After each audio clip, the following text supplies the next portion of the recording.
Scenes of celebrations in the Jabalia refugee camp in Gaza as a ceasefire ending 3 deadly days of fighting with Israel came into effect. This truce increases our honor and strength and steadfastness. Unlike most previous Gaza wars, the current campaign was solely against the Palestinian Islamic Jihad, which suffered a heavy blow.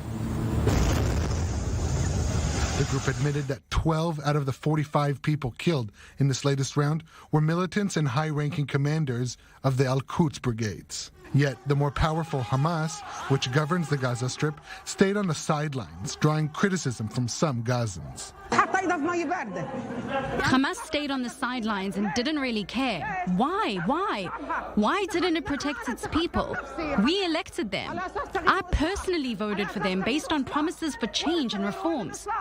Where is the change and where are the reforms? The leader of PIJ tried to downplay Hamas's absence from the fighting. Yes, Hamas did not participate militarily in the fighting, but the resistance is not limited to the battlefield.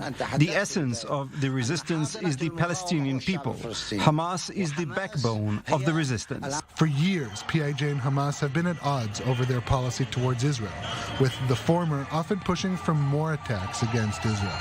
But PIJ leader Ziad Nakhala, who described the latest campaign as a victory, tried to show a united front with Hamas. I stressed the unity of the resistance forces against the Zionist enemy, and that we and our brothers in Hamas are in a continuous alliance with the various factions. The enemy cannot separate us. Throughout the campaign and afterwards, Hamas leader Ismail Haniyeh called the families of killed PIJ militants and thanked them for their sacrifice. But besides involvement in mediation talks with Egypt and some muted statements following Israeli strikes, that was the full extent of Hamas's involvement.